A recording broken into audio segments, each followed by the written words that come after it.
כשם שאנו אומרים לפונך שאנו אומרים שירו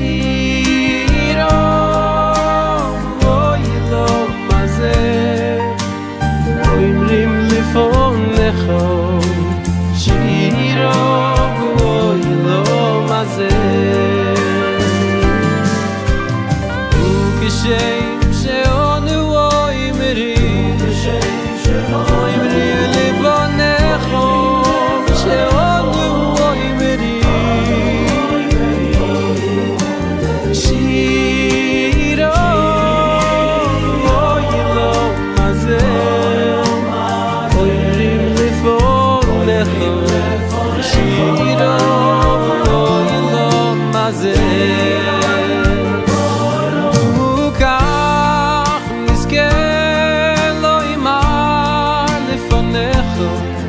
לפונך השם אלוהינו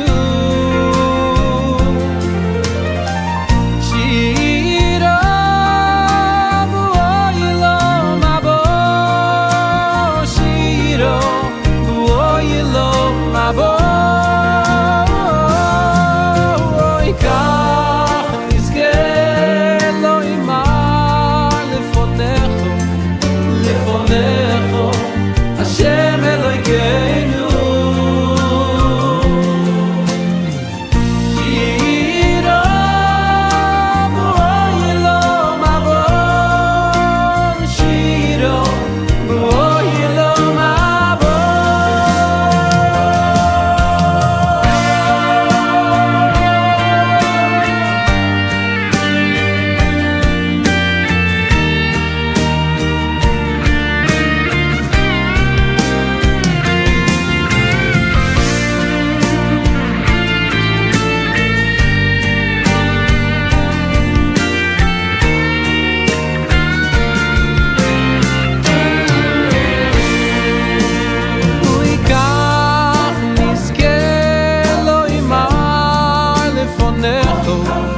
לפונך השם אלוהינו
Sunday when he comes back was Nifter last Shabbos, right before Sar B'Tevis, which it says even in Chazal, when we fast on the 10th of Tevis, it's not just because of the one specific thing that they surrounded the walls of Jerusalem, which was the beginning of the end, so to speak, but also because there were 3 days of darkness that descended upon the world from the 8th of Tevis already onwards, when they translated the Chumash into what's called the Septuagint.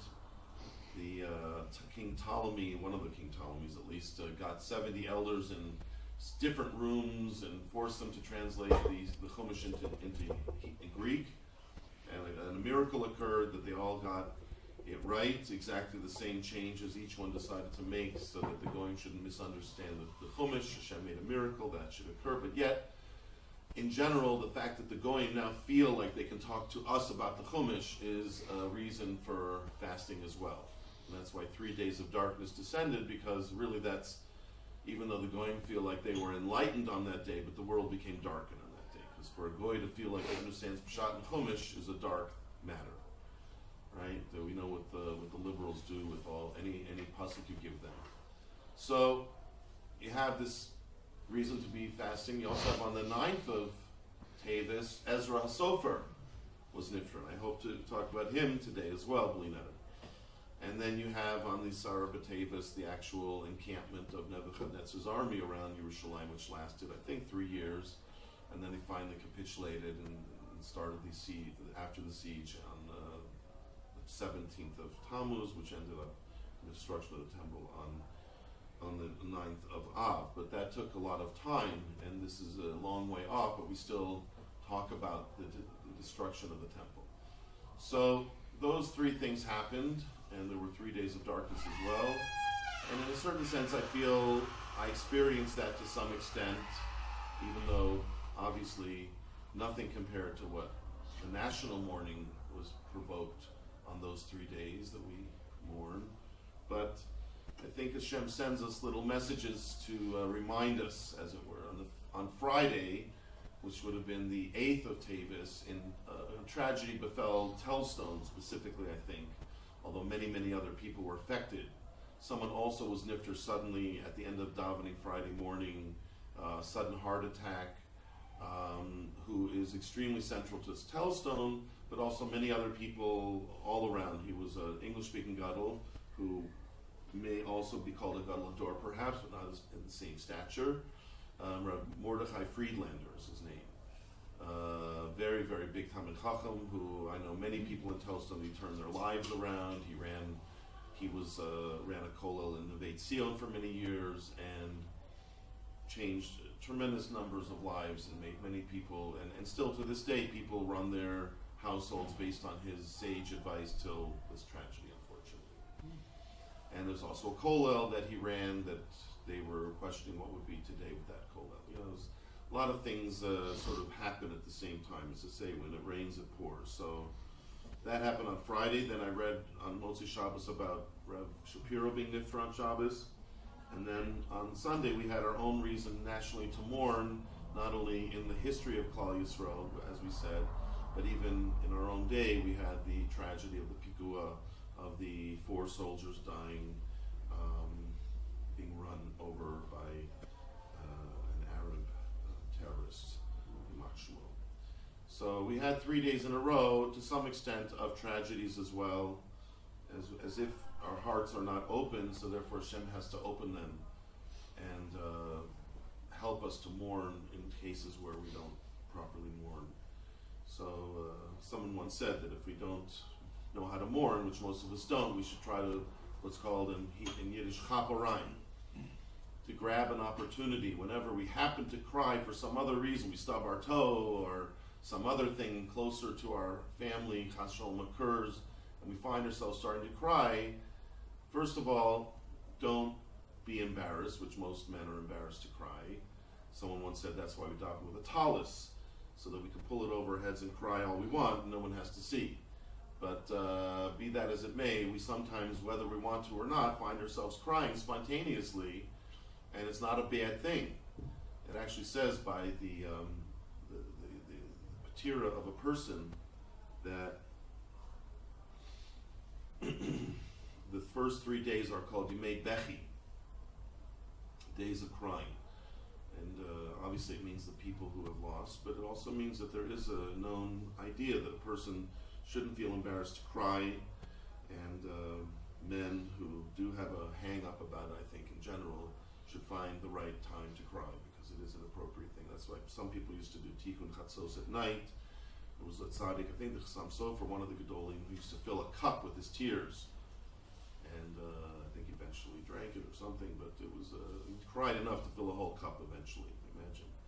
So, when a person does have another reason to cry, perhaps he should try to chaparayim in the same moment, harness those feelings, similarly to in last week's parsha when Yaakov Avinu met Yosef, and he said the Kriya Shema at the same time that he met his son.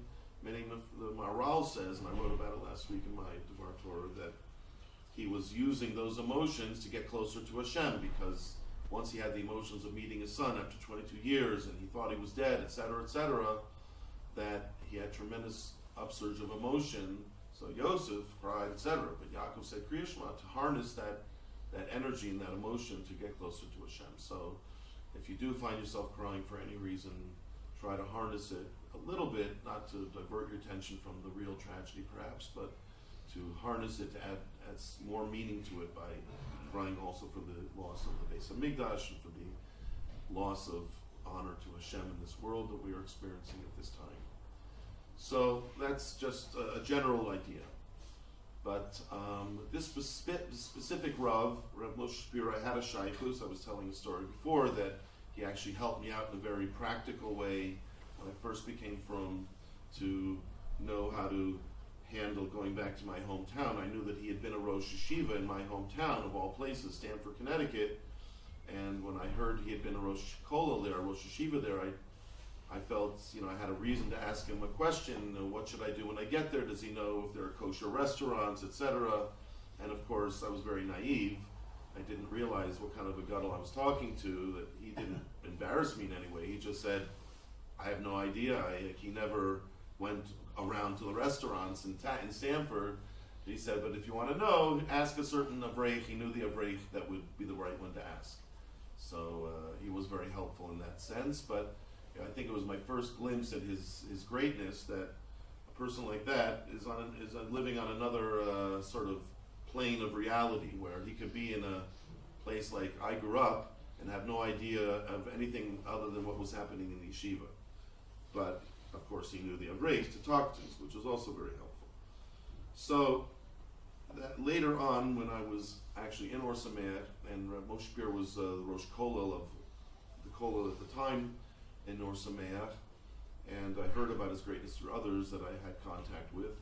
And eventually I heard that he had this incredible shiur that he used to give on Thursday nights. And I started to go to the shiur, even though it was in Hebrew, and my Hebrew was extremely bad at the time, and isn't much better now, but a little bit better. And it improved as I went to the shiur every week. Every Thursday night I would try to go to the shiur, and there were hundreds of people who went to the shiur. It was just getting in the door was a big effort, and finding a seat and making sure you weren't sitting in someone else's seat. And I became a regular over a period of time. As I was single at the time, it was much easier. I lived in the yeshiva, so going Thursday nights wasn't hard. But even after I got married, I continued it, Baruch Hashem, for a few years. So I had an opportunity over the years to glean different ideas that he presented. And I think the most important idea was to look deeper into everything, which of course any gadol you deal with will impress you on that level. But he was a tremendous Baal Machshava. And I think one of my other rebbeim, when he heard I was going to that shiur, he said he has the power to talk about making an egg and make it sound glorified. Like he had this certain power of speech, and he could make anything sound ennobled and beautiful and significant. And the truth of the matter is, it wasn't like taking something that was trite and making it out of proportion important, but really to show us that everything that Hashem created is important. And therefore, everything we look at around us is like a window that we could use to come to a greater understanding of Hashem and a greater Amunah. And that's really what I wanted to talk about, the idea of Amunah. I found that to be a thread through which we could possibly see this idea of what he presented to the world that we could glean from and perhaps carry the torch after he's gone. I saw that Rav Edelstein from Panovich, who spoke about Rav Moshe Shapiro in his shmooze this week, mentioned that he was also what's called a Mezakeh es Harabi.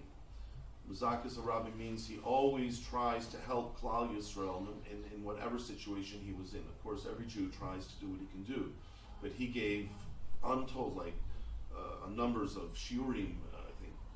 And it brings to mind Rav Victor Miller, who used to give 40 shiurim a week to different groups. He also apparently gave many, many different shiurim all over Yerushalayim to many different groups on many different topics, including, of course, Kabbalah and so forth, but even on Mishnayos and so on and so forth. And this Thursday night shiur, which is much more famous, and got written up and so on and so forth. But he had his hand in almost everything. He had a lot of other chasadim that he did, that, of course, as a leader of Klal Yisrael would have, but many of them weren't known to everyone. But his point, Rav Edelstein's point, was when someone like that is gone, you have to try to fill the gap, to help Klal Yisrael sort of fill what's missing, fill up what's missing, to replenish what's missing. So, of course, we will never be able to replenish that gadol, but we have to try, each of us, in whatever way we can. It says when Rav was nifter, for example, 10 of his talmidim got together and they decided each one would do a different great act of Ilui Neshama, of Zecher Ilui Neshama, to take on one particular trait. So out of 10 talmidim, 10 different traits were carried on by each, like 10 different torches were carried. So when he was alive, he carried this one great torch that was made up of many different branches, let's say. They have torches that are made up of many different branches that are twined together, create a big torch.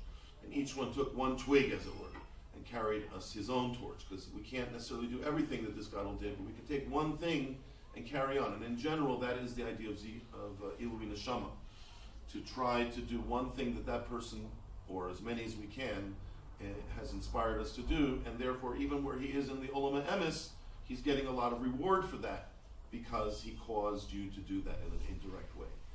So, Rav Edelstein spoke about that everyone should try to become a Mizakis, a Rabbi. We should try to do things to help Klal Yisrael in whatever way we can.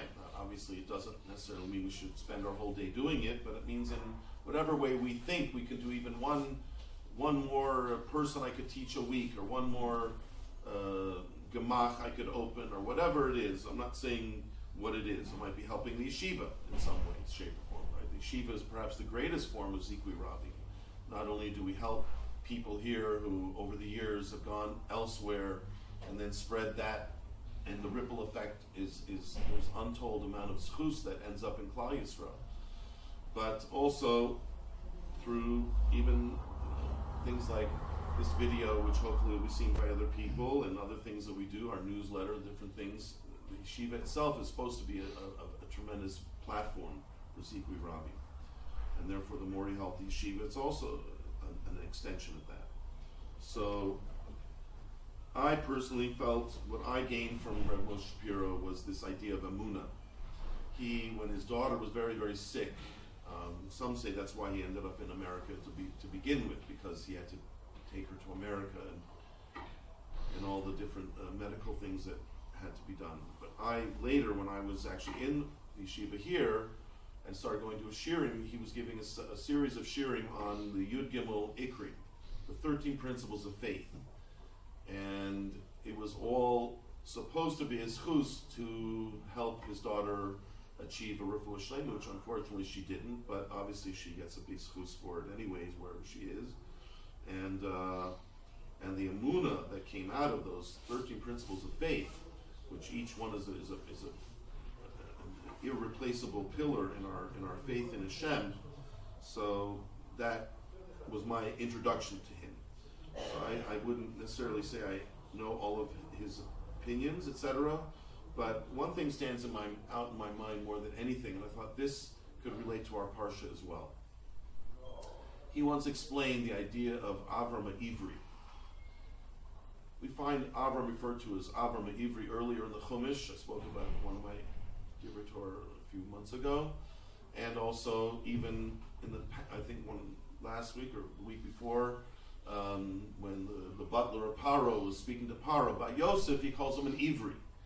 He says he's a nar, Eved, Ivri, and he meant it in a pejorative way, because they looked down on the Jews in those days. But the word Ivri is what related to the modern word Hebrew, and therefore it's something that even today we carry out into our lives, this idea of being an Ivri. Even though we call ourselves officially Jews or Yehudim, but Ivri is also part of and even Yonah Hanavi, when he was on the boat, and they finally figured out that the whole storm was because of him, and they were about to drown because of him, he had to admit, yes, I'm an Ivri. So Ivri is a way that Jews used to identify themselves or be identified, and it's a strange kind of a name, Ivri. Where does it come from? So officially it comes from the fact that Avram, our forefather, who started this whole clan, he was from the other side of the river. That's the simple understanding of the word Ivri, that he came from the other side of the river. The word for going over the river, even in English, the word over is the same word as the Hebrew word over, to go over to the other side of the river, and therefore, even today, the other side of the river is called Me'aver Liyarden, right? Aver Liyarden. Or you talk about something being Aver Liyam, on the other side of the ocean. So it means on the other side. So officially it meant because he came from Babel, and he was now in the Middle East, in this part of the world, where it's on the other side of the river. You want to say where he's from the other side of the river. But as we know, for a real name to have an effect, it has to do with the essence of a person. So the Chazal say it signifies something more significant. They say that, in a sense, Avram entered a situation where he was on one side of belief in Hashem, and the whole world was on the other side of belief in Hashem. So not a physical river, but kind of the river of Amunah, if you will. So Avram became this kind of torchbearer of the belief in Hashem, and therefore people talked about him as being Avram Ivri, that guy who's like the loner who believes in Hashem. And eventually he wasn't a loner, he got many other converts in his day, as well as having his own family that he built up to become, and we know that there was a large following of Avram even in his day. So it still became our title. Even in the days of Yosef, they still called us Ivri. So what was that all about? So Rav Moshe Shapiro actually said something even more deeper, which is how it can affect each of us in our daily lives. He said we're always in a situation of being in our comfort zone, I'll call it. Today they call it in your comfort zone. And my wife, whoever has visited us has seen many things on our door. She puts on our door everything she finds interesting. And the people who walk in our hallway get caught by the door for sometimes 15, 20 minutes reading everything on the door. One of the things she put on the door recently is, life starts at the end of your comfort zone. Which, if you think about it, is pretty deep. So, Rav Moshe Shapiro, my understanding, said a similar concept, but of course on a much deeper level. He said, we are always on the verge of finding something else out. It's like today they call it the frontier of medicine, or the frontier of knowledge, or the frontier of man, or like in Star Trek, to go where no man has ever gone before.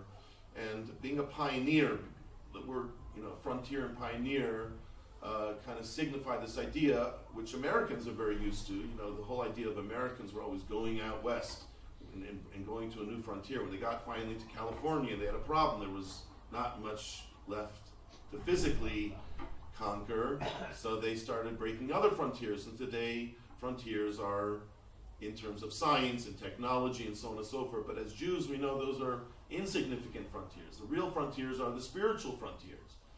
And therefore, we've always respected people who went beyond their comfort zone, and they did for others, as we said with Rav Moshe Shapiro, he had many untold acts of chesed. Someone said they agreed to drive him around once, and then for hours he was driving to different people to give out tzedakah, to give out this, like a Hasidic Rebbe. And that's how every great leader is. And we respect them very much for all of that private chesed that they do. But it's always going beyond. It happened to the Vilna Gaon. He only slept 2 hours a day, right? In half-hour intervals, 4 half-hour intervals. He went way beyond his comfort zone, and he became the Vilna Gaon. And we're constantly being challenged to go beyond our comfort zone, constantly being challenged to get up for davening, to go to davening, to daven right, and everything we did here in the yeshiva, to read everything correctly and to understand everything correctly. And I always try to challenge you to go out and to disseminate that. Pick someone in your community to go out and disseminate to you. So who am I? I can't teach. I can only learn. But that also, we were taught at a young age to even teach when you're not that advanced. That's something we should get used to. And we'll have to do it when Mashiach comes, because everyone's going to want to know Torah then. Can you imagine everyone in the world that you know coming to somebody that they know who knows Torah and asking them to teach them? So how many people are going to come to you and ask you to teach them? Actually, once happened to me in the street. I was walking in Nachalot once, and this kid comes up and asks me, because he saw me with a hat, whatever, and I'm sure it happened to everyone once in a while. They ask you a question. Why does this happen? Why does that happen? Why do we do this? Why do we do that? So this is something going beyond our comfort zone. So this is why we're also called Ivri. We go beyond, to the other side, beyond where we are used to being.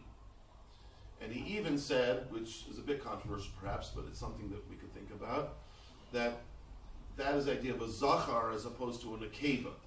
That a zachar is the idea of remembering, and it's also the impetus to act. Like when you remember something, you go and you do it. Whereas he said nekeva, which is the opposite of zachar, it comes from the word nekev, which means a whole. So his interpretation of that was that women tend to want everything to be in its place. It's like everything has this fixed place. It's like on those trays, where you have a little hole there for the cup, a little hole there for the plate, and a little place there indented for the silverware. And that's how women like everything in their place, right? Every man knows who's been chastised by his wife for not putting his stuff away, or for being a slob, or whatever they call it, but basically because we're not so good at putting everything in their place, right? And it doesn't mean you have a heta for me to do that, right? They say the Alter from Kelm used to teach his students to be very careful to keep a tidy room, etc. Right? It's a part of having an orderly mind is having an orderly room. But the idea is that's maybe a good thing to do, but we go beyond that again. We go well beyond the norm of our even knowledge. That's why every day we're trying to learn new things. I learned enough already. No. We revere the Talmid Chacham. Talmid Chacham means he's a Chacham, but he's also a Talmid. He never stops being a Talmid. So every time you ask a person who's a Talmid Chacham, have you learned enough? They say that Rav Zalman Meltzer once met someone, and he said, what's your secret to steiging, right? Steiging means like trying with all of your koiches, with all of your energy to learn and to grow and to be better. And he was already considered a gadol ador, and he's asking this other person, how should I do my steiging? As if he's a little bacher in yeshiva. Because for him, it never stops. It never stops. We're always going beyond our comfort zone. And that, especially in terms of knowledge. And also our maisim tovim, if we're used to doing X, so try to add one more thing, not to necessarily add 100 things at once. That will only end up in failure.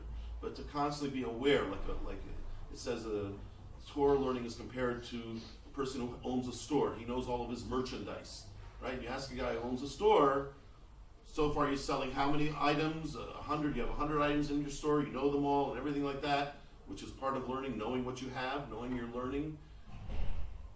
But going beyond, you ask him, is this enough for you? No, I'm going to try to buy out my neighbor, break down the wall, buy more stuff, enlarge the store, go larger, right? Always to go beyond. People in business to have no problem, right, through pursuit of money and glory, whatever, to go beyond their comfort zone. So this idea of Avram Ivri, when you say I'm an Ivri or I speak Hebrew, Hebrew is Ivri. That is the idea that we should remind ourselves constantly of this thing. Now I wanted to say that in this week's Parsha, we have a few examples of it. We don't have much time here, but I'll just say it, B'kitzur, and perhaps, as they say, Dai L'chakima B'ramiza. If I say a certain thing to you guys, you hopefully go out and do more research on it over Shabbos and think about it while you're going about your activities. We have the Parsha, as I wrote about in this week's, in my Devar Torah, in this week's newsletter, is a stuma. It's closed up, right? So Rashi speaks about that, gives two reasons why it should be a closed Parsha. One, because when Yaakov Avinu was nifter, the shibud started, some form of the servitude began, even a small, subtle amount, made their hearts and their eyes close, as it were, like a person who feels like, I thought I was going to be able to get out of prison, as it were, and now I see I won't. So that was a big down for them. The other pshat in Rashi is a whole different wavelength of pshat. Rashi says later on in the Parsha, when Yaakov Avinu gathers all of his family around, and by the way, he davened for that. He davened as Avram Avinu davened for old age, and he was answered with old age. And Yitzchak davened for Yisurim, and he was answered with Yisurim. Yaakov had davened that when a person's nifter, it shouldn't happen all of a sudden. They used to sneeze and die. So he said that's not right. When a person should give over to his family, that's the proper way to go out of this world, is to give over to, and that's what we see in this parsha when he gathers everyone together and he tells each person their avoda. This one, even though he told them was considered rebuke, but he was basically showing them this is who you are and this is where you have to go. Because tochacha is from the word hochacha, which means a proof to show someone where to go, where his actions led in a bad way, but also where they can lead in a good way. Every person has a potential to go somewhere beyond where he is, as we said. With the kochas et Hashem, one other fact, which he wasn't able to show them, what's called acharis hayamim. He says, I will tell you acharis hayamim, and that means the days of Mashiach. The Maharal, if you want to look at, points out both the beginning of the parsha and also there where it's mentioned. Again, how do we know that he was trying to reveal the days of Mashiach, which we're yearning for today, and it was taken away from him. Hashem, as it were, said no.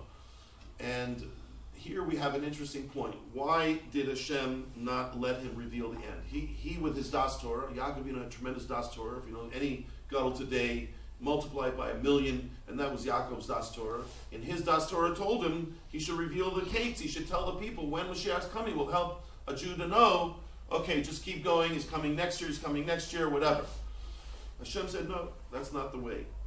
And actually, the Gemara in Psachim, which I don't have time to read right now, the Gemara in Psachim on Nun Vav 56a has a beautiful rendition of this story of what happened there, that when he didn't tell them is because the Shechina left him. When Shechina left him, just as when Yosef was gone, the Shechina left him, now he's afraid again. Why is the Shechina leaving me again? What happened? All of his children are there, so it can't be because any of his children are missing. So what happened? It must be one of the children has something wrong with them. So he said, who amongst you doesn't believe in Hashem properly that made the Shechina leave? He knew it wasn't him. And so why did the Shechina go away? So what did they say to him? Shema Yisrael Hashem Elokeinu Hashem Echad. And he said, like we would say today, Baruch Hashem, all my children are good. And he said, Baruch Shem Kavod Malchus Olam. That's why every day when we say Shema, we add to it Baruch Shem Kavod Malchus Olam. Gemara says we say it quietly because Moshe Rabbeinu didn't say it, whatever. So this was the answer to somehow when Hashem said, no, I'm not going to let you reveal the end of days. Because again, in my opinion at least, the reason was knowing when the end is going to come to some extent diminishes our emunah. To know exactly when Mashiach is going to come, I compared it to this morning. I missed my bus, and I had no idea why I should miss my bus. I came at the same time, which is a few minutes late than it's supposed to come. But the bus driver always comes a few minutes late. And today I came those few minutes late. I'm sure everyone's had that wonderful feeling. And nobody was there. And one or two people were there. We must have missed the bus. I kept thinking for the next 20 minutes till the next bus came, why did Hashem do this to me? And then I realized because I'm giving a shmooze today, and that's why my topic is going to be today. Right?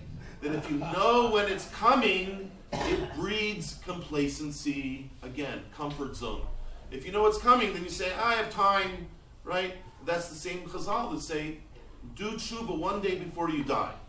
So Chazal say, you don't know what day you're going to die. As we saw these past few days that people died all of a sudden. So how are you supposed to do tshuva one day before you die? So it means you're supposed to do tshuva every day. That's the Chazal. But as if you're going to die tomorrow. That's why they say it in such a way. But that means that if we know when the person knew we were going to die, they say, I won't do tshuva this year, I'll do tshuva next year when I'm going to die. I'll make sure to time it just right. But like I happened to be this morning, you can miscalculate.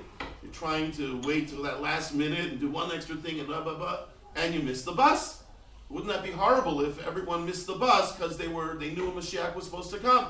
So Hashem says, I'm not telling you. Don't tell anyone. Another shot, which is part of the same shot. Tzadik be'emunah so yichya. The Gemara says in Makos, this is the most important yesod of the whole Torah, and Habakkuk said, even if you forget everything else, this is what you have to concentrate on, emunah. Emunah is the pillar of everything. And that's why I think Hashem said, it would be nice if they knew that, but the way a Jew lives, if he doesn't know it, is so much more important. That's why the real answer to what happened was Shema Yisrael, Hashem Elokeinu Hashem Echad. The real answer to not knowing when Mashiach is coming, saying, I don't care. Every day I want to declare the oneness of Hashem. Every day, even if He's not coming today. I see so much about Hashem in the world, but even if it's contradictory, I have to declare it's all one. It's all from one God. It's all in one direction. And it's leading to Mashiach. And the answer as well, Baruch Shem Kavod Malchus Olam Bo'ed, is to say that brings a tremendous Kiddush Hashem when you see a person who believes in Hashem no matter what. Even in Siberia, all the stories we hear in the Holocaust, and people who, under incredibly adverse circumstances, believed in Hashem. A tremendous Kiddush Hashem. And unfortunately, today, for example, when we have so much from Hashem and we don't believe in Hashem the right way, it's a tremendous Chilul Hashem. So this is where Hashem says, this is the last rung. This is where you have to steig. This is where you now have to go beyond Avar Ma'ivri, go beyond your comfort zone in Emunah. Emunah is the last frontier. This is where we have to try in our own selves to improve our Emunah, and also the people around us. We know so many people who, even if they're believing Jews, we found out today that not everybody asks you, does everyone know the Yud Gimel Ikrim? If you don't know the 13 principles of faith of the Rambam, the Brisker Rav said you don't get into Olam Haba. That's scary, right? Now perhaps everyone does believe it just intuitively, or without actually having learned it. But why take the chance? As Rav Moshe Shapiro said, let's talk about it in depth, right? So maybe we should start a share over here. But the point being that each person on their own should work on their emunah, and also the people around them. Take a few people around you, your own family, just a little bit here, a little bit there. Speak about emunah. Say even Rav Shacht sometimes would sit for hours in the yeshiva, and they realized he'd been thinking in emunah and things that had to do with emunah. That's why it had such an incredible effect on people. And the Chavos Chaim as well. Chavos Chaim as well used to speak about Olam Haba. They said when you heard the Chavos Chaim speak about Olam Haba, you felt like he's speaking about right there, the next room. Yeah, right there, it's right there. You felt it was right there, according to him. And that's how we should project. We should be able to project to people around us. Of course, we can't do it on their level. But on some level, we should try to shout Shema Yisrael Hashem Elokeinu Hashem Echad, to evoke a Baruch Hashem Kavod Malchus Olam Bo'ed from those around us. So, Mirat Hashem, through the schus of this, I hope it's a schus for the Niftarim, and also for this Parsha, which is kind of a bridge into the Shibud of Egypt and the Gullus of Egypt, and to try to get ourselves out of this particular Gullus that we're in, which is the final Gullus, to work on our Emunah, to work on our helping others around us, to be Mizaka the Rabbim, especially in the Inyan of Emunah, and to hopefully bring Mashiach and Rav F.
כשם שאנו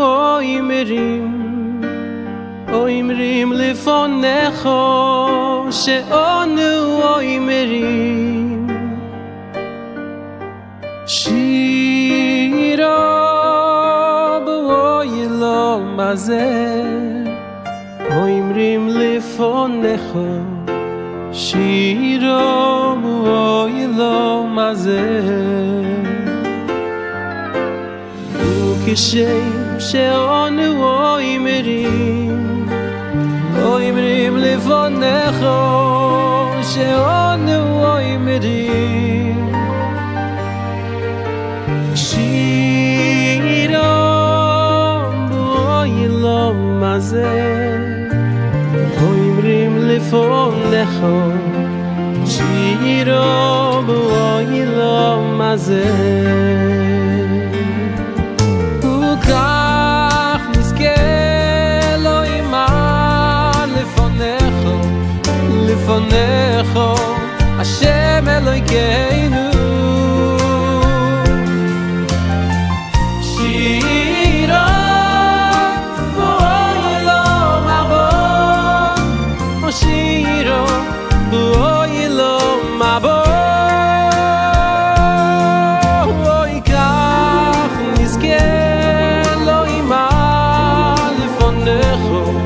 לפונך השם אלוהינו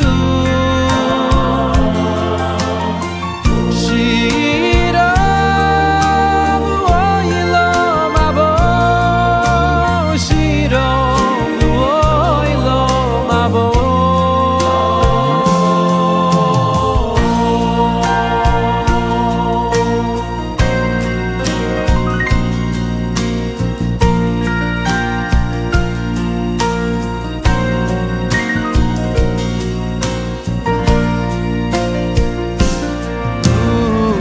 כשם שאנו אומרים לפונך שאנו אומרים שירה בואי לו מה זה אומרים לפונך שירה בואי לו מה זה כשם שאנו אומרים לפונך שאנו אומרים שירה בואי לו מה זה אומרים לפונך שירה בואי לו מה זה